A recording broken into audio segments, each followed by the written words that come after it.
CNE news में आप सभी का स्वागत है और अब लेते हैं खबर विशेष की ये खबर।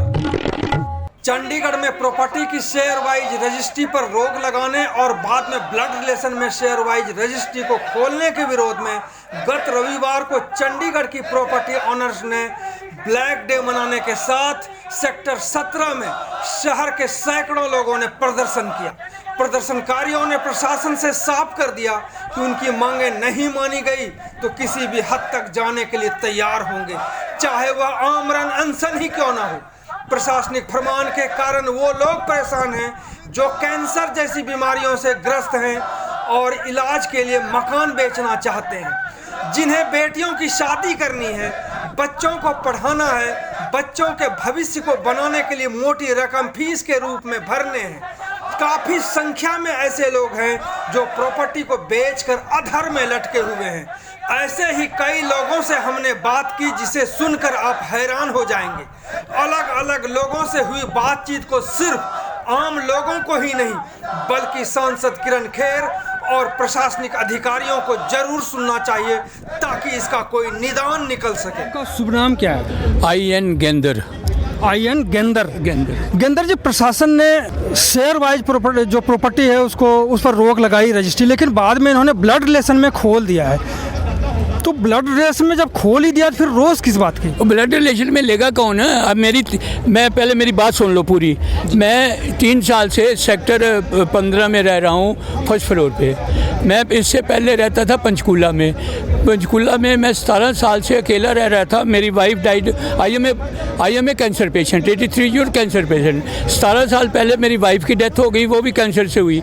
मैं वहाँ अकेला रह रहा था। There was nobody to look after me. मेरी यहाँ डॉटर रहती है सेक्टर 15 ने। उसने कहा पापा वहाँ मैं नहीं आ सकती, आप मकान बेच के यहाँ आ जाओ। मैं यहाँ आ गया।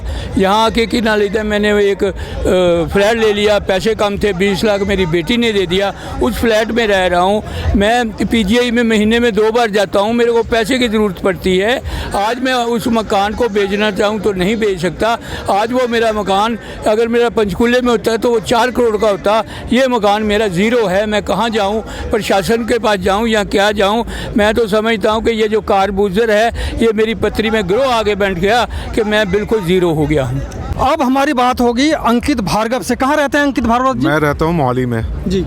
और मेरा अपना घर मैंने 5 साल पहले चंडीगढ़ लिया था 37 सेक्टर में, फ्लोर वाइज के चक्कर में, क्योंकि कॉमन मैन है तो इसलिए फ्लोर ही ले पाए थे उस समय। ठीक है, तो पहले आज और 5 साल से मतलब मेरा अपना घर होने के बाद मैं फिर भी क्या कहते अब मेरे पैसे की ज़रूरत है क्योंकि मेरा बेटा 10th क्लास में, उसकी हायर स्टडीज़ के लिए। लेकिन मैं उसको पिछले 5 साल से बेचने की कोशिश कर रहा हूँ, मैं घर नहीं बेच पा रहा। उसका कारण सुनिए। पहले उसमें फ्लोर वाइज में कोई ऑब्जेक्शन लगा दिया कि ये ट्रांसफ़र नहीं होगी, कुछ नहीं होगा। स्टेट की मजबूरी क्या है मकान बेचना या फ्लैट बेचना है? मेरी मजबूरी है, मेरा बेटा उसकी हायर स्टडीज़ के लिए मुझे पैसे की ज़रूरत है। मुझे उसको हायर स्टडीज़ के लिए मकान बेचूंगा तभी 30-40 लाख रुपए कहीं से आएंगे और कोई सोर्स ऑफ इनकम तो है नहीं। कहाँ से आएंगे? बाहर भेजना है, बच्चे को सेटल करना है, पैसे तो वहीं से आएंगे।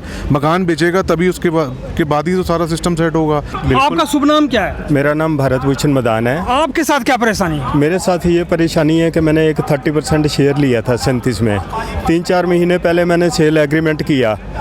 जिन्होंने मेरे को मकान बेचा उन्होंने अपनी बेटी को बाहर भेजा है, फीस जमा करवानी थी, वो पैसे उधर भेज चुके हैं। और जो मैंने आगे ज़िंदगी भर की कमाई जो इकट्ठी हुई थी, मेरे मिसी रिटायर हुए हैं या एक हमने पेरेंटल प्रॉपर्टी बेची, वो बेच के हमने ये शेयर लिया। तो अब एग्रीमेंट हो रखा है, 90% अमाउंट भी हम दे चुके हैं। एग्रीमेंट हो चुका है, 90% इन्होंने अमाउंट भी जो है पे कर चुके हैं। उसके बाद ये प्रशासन बीच में आकर के बाधा बन जाता है। उसके बाद ये हुआ कि इन्होंने रोक लगा दिया है। अब मैं तो बीच में फंस गया कि 90% पेमेंट में दे के मैं कहाँ जाऊँगा? मेरे को कौन देगा वापस वो? यानी आप दोनों तरफ से अटक गए। जो पैसा दिया वहाँ भी अटक गए और नहीं दिया वहाँ भी अटक गए। बिल्कुल अटक गए हैं। देखो अब मेरी ज़िंदगी भर की कमाई है, मेरी कमाई पे मेरा राइट है, मेरी प्रॉपर्टी पे मेरा राइट है। ठीक है, तो ये एडमिनिस्ट्रेशन वाले कौन होते हैं कि मेरी प्रॉपर्टी को ऐसे रोक लगा दें? आप शुभ नाम बताएं। मेरा नाम अनुराग है जी। तो मैंने सेक्टर 38 में फ्लोर लिया था। अभी मेरा प्लान ये बन गया था कि मैं काम करने के लिए मैंने एक कमर्शियल फ्लोर का जो है वो एग्रीमेंट टू परचेज़ कर लिया।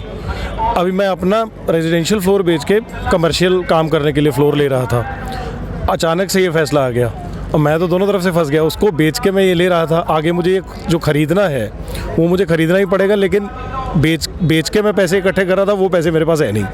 लेकिन ब्लड रिलेशन में तो खोल दिया सर ब्लड रिलेशन में परचेज़र मैं कहाँ से ढूंढूं? ब्लड रिलेशन में मेरे को परचेज़र कहाँ से मिलेगा जो मुझे पैसे दे दे ताकि मैं अपनी कमर्शियल प्रॉपर्टी आगे खरीद पाऊँ? तो मैं बिल्कुल हैंगिंग पोजीशन में आ गया इसको लेके। हैंगिंग पोजीशन है। आपका शुभ नाम? मेरा नाम SS गोविंदी है जी। एक आदमी एक फैमिली पूरी उम्र लगा के एक प्रॉपर्टी बनाती है करोड़ों की, उस पर किसी ने लोन लेना है, किसी ने पढ़ाना है, किसी ने जो है जाकर रिटायर होने के बाद अपने बच्चों के पास रहना है। 5 शहर हैं हिंदुस्तान में अच्छी जॉब्स के लिए। मेरे बच्चे जो हैं हाईली एजुकेटेड हैं। बेटा बीटेक है दिल्ली IIT से, IIM कलकत्ता से MBA है, और उसने कहा कि मैं हिंदुस्तान में रहकर ही काम करूंगा। बहुत अच्छे चांसेस थे, सीधे मिलती है IIT दिल्ली से, जब आप करते हो सीधे जॉब्स मिलती हैं और बुलाते हैं वहाँ पर अमेरिका में। वो कहता है जब मैं यहाँ कमा सकता हूँ तो मैं देश के लिए क्यों ना कंट्रीब्यूट करूँ। गलत सोच है उसकी। हमारी अनफॉर्चुनेटली नेशनलिस्टिक फैमिली है। इलाहाबाद के अखबारों में भी निकला था कि आज़ादी के दंगों में आज़ादी के दीवानों का घर भी जल गया नफरत की साग से। वो मैं कटिंग्स आज भी दिखा सकता हूँ। मेरे पिताजी यहाँ पर गांधी स्मारक भवन में 15 साल डायरेक्टर रहे हैं 16 सेक्टर में। और ये सब सोच के, ये सब करके हम इतने परेशान हैं इस वक्त। और इसलिए परेशान हैं क्योंकि अब हम क्या करें बताओ। वो कहता है कि 5 शहर हैं। सर मैं जिस बात पे आ रहा हूँ, डेवलपमेंट की बात करते हैं हम। हैदराबाद, बेंगलोर, मुंबई, पुणे और गुड़गांव। आप मुझे बता दो छठा शहर जहाँ पर की अच्छी जॉब मिलती हो बच्चों को, पढ़े लिखे बच्चों को। ये समस्या है प्रशासन की ओर से। हमारे कंट्री में 29 स्टेट्स हैं और उसमें से 5 शहर हैं सिर्फ।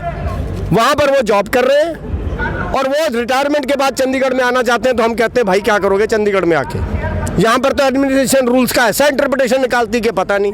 और एक बात और है मेरी अपील, जितना नुकसान जो है हिंदुस्तान का पढ़े लिखों ने किया है उससे ज़्यादा किसी ने नहीं किया। आज भी एडमिनिस्ट्रेशन जो कर रही है बहुत पढ़े लिखे हैं और बहुत अच्छी तरीके से उसका अच्छी तरीके से दुरुपयोग कर रहे हैं।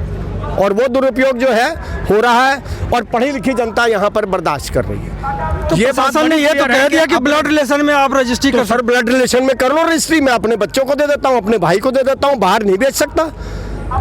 सर उसमें पैसे आप मुझे बताओ सर, कमाल की बात है। पैसे की बात तो प्रशासन ने कहा नहीं। वो कहा ब्लड रिलेशन में रजिस्ट्री कर लो। तो ब्लड रिलेशन में पैसे नहीं सर जी। अगर मुझे मेरी 62 साल की उम्र है, मेरी उम्र 62 साल की है, मेरी वाइफ रिटायर होने वाली है 8 महीने में। हम अपने बच्चों के पास जाकर रहना चाहें तो कैसे रहें? हम तो अपना यहाँ पर बेच नहीं सकते प्रॉपर्टी। जी आपका शुभ नाम? जी विपुल भारद्वाज। जी आप कुछ कहना चाह रहे थे? ये सर जी ये देख लीजिए, यहीं पैदा हुआ सेक्टर 14 में। ये दिखा रहे हैं, ये इनके बचपन का 2 महीने का 3 महीने का था मैं। 3 महीने का फोटोग्राफ है ये। सेक्टर 14 में पैदा हुआ, पंचकूले में रहता था। भी 15 में मैं मेरी माँ के पास आया, ठीक है। तो वहाँ भी कहाँ रहते हैं अभी फिलहाल? अभी पंचकूले में, पंचकूले का प्लॉट बेच दिया। कब बेचा? अब अभी पिछले साल। पिछले साल कहाँ लिया, खरीदा आपने? अभी 15 सेक्टर में लिया। खरीद लिया जी। फिर बेचना है?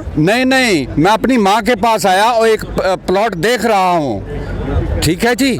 तो ये प्लॉट भी नहीं लेने दे रहे। सिर्फ मेरी माँ 15 में रहती हैं, बीमार हैं, उनको देखने के लिए भी नहीं। ये मैंने कहा चलो एक मकान ले लेते हैं। 14 में पैदा हुआ, एसोसिएशन है चंडीगढ़ में। 25 पास में है, 14, 15, 25 आपको मालूम? बिल्कुल। फिर तो ये कहते नहीं।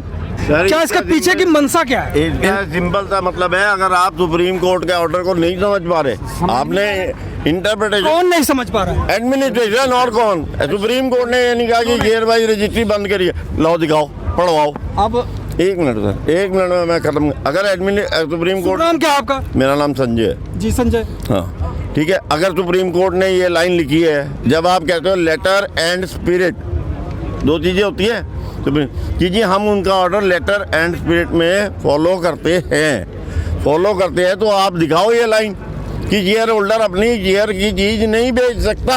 आपका शुभ नाम? चरणजीत सिंह जी। इधर देखिए, ये कोई अच्छी बात नहीं है। एक जो अपार्टमेंट एक्ट होता है ना, 1 यूनिट में 4 यूनिट बनाने, 5 यूनिट बनाने, वो गलत है।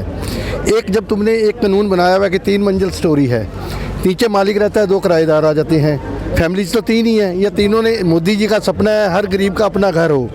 तो इसमें क्या है, जितना जिसके पास पैसा है वो उसके हिसाब से अपना घर ले सकता है। जैसे मैं हूँ, मेरे पास जितना पैसा है मैं उसके हिसाब से एक फ्लोर ले सकता हूँ। ये मोदी जी ने भी सपना एक दिखाया है, उसी सपने के हिसाब से मैं कह रहा हूँ। तो इसमें क्या है, 2 किराएदार 1 मालिक या 3 फैमिलीज, इससे क्या बोझ पड़ेगा, क्या नुकसान होगा? मेरे हिसाब से कोई, ये गलत है। ये चंडीगढ़ का जो काला कानून है ये वापस होना चाहिए। अगर ये जो इन्होंने प्रशासन ने फैसला लिया, अगर ये बदलते नहीं है तो आखिरकार फिर अगला कदम क्या होगा? हमारी होनेबल सुप्रीम कोर्ट ने ऐसा कोई ऑर्डर नहीं किया कि तुम शेयर वाइज ना ले सकते हो ना दे सकते हो। ऐसा उसमें जजमेंट में कहीं भी ऐसा लफ्ज नहीं है। लेकिन ये चंद लोगों के हाथों में खेल रहे हैं, अफसर अमीर लोगों के हाथों में खेल रहे हैं, गरीब को उजाड़ने पे लगे हुए हैं। तो मैंने कोई अपने बच्चे के लिए कोई, अब मैं बीमार हो जाता हूँ, अपने इलाज के लिए मुझे किसी स्टेज पे वो चीज़ बेचनी पड़ जाए तो मैं तो अपना इलाज भी नहीं करवा सकता, अपने बच्चे को पढ़ने के लिए भी नहीं भेज सकता। आपका शुभ नाम? राजेंद्र कुमार गर्ग जी, गर्ग साहब। इन्होंने जो कानून, हेरिटेज सोसाइटी ने जो कानून बनाया है, बोला है कि ये चंडीगढ़ हमारा हेरिटेज सिटी है। क्या इसमें अकेली रेजिडेंशियल ही सोसाइटी ही हेरिटेज में आती है, कमर्शियल नहीं आती है? कमर्शियल पे या किसी अपना जो इंडस्ट्रियल प्लॉट्स हैं उन पे ये रूल क्यों नहीं लगाया गया? फिर ये अगर वो सारे को सेम रूल में देखें। सेकेंडली, जो अपनी जितनी भी इंडिया में कंपनीज़ हैं वो सारी शेयर्स पे चलती हैं। आप 100 शेयर खरीद सकते हो, आप 100 शेयर बेच सकते हो। तो इसमें चंडीगढ़ में रेजिडेंशियल प्रॉपर्टी पे क्यों है ये चीज़? बिल्कुल। जो फैसला अभी लिया गया है प्रशासन की ओर से, हम देख रहे हैं कि काफ़ी भीड़ थी, अब छट रही है भीड़। अगला कदम होगा क्या? इसमें कुछ ऐसा कुछ अनाउंसमेंट हुआ है क्या? बिल्कुल हुआ है, बिल्कुल हुआ। ये एजिटेशन इकट्ठा होने को इन्होंने बोला है, ठीक है। उन्होंने बोला कि हम एजिटेशन करेंगे, अदरवाइज हमारे पास और कोई रास्ता नहीं रहेगा तो हम कोर्ट का दरवाजा जरूर खटखटाएंगे। जब लोग अपने आप को मारने पे उतर जाएंगे तो क्या करेंगे लोग? कोई आग लगा के मरेगा, कुछ खा के मरेगा, कहाँ जाएगा लोग? पूरा नाम क्या है सिंगला जी आपका? वरुण सिंगला जी। वरुण सिंगला जी, एक सपना जी, मकान कैसे हो अपना, कैसे पूरा होगा? सर अब तो पता नहीं कैसे पूरा होगा। एक तो जो हमारा सपना था कि चंडीगढ़ में घर लेना है, हमने फाइनल कर लिया था सब कुछ, बट अब इस फैसले से लगता है वो तो पानी में डूब गया सपना। तो हमें ढूंढना पड़ेगा, मोहाली की तरफ जाना पड़ेगा। चंडीगढ़ में रहने का सपना तो मुझे नहीं लगता हमारा कभी पूरा हो पाएगा इस प्रशासन के इस फैसले से। जब तक, क्योंकि अब इतना वो है नहीं कि पूरा घर ले पाए बंदा, 1 फ्लोर अब ये देंगे नहीं। तो जब तक वो फैसला वापस नहीं होगा हम तो घर नहीं ले पाएंगे चंडीगढ़ में कभी भी।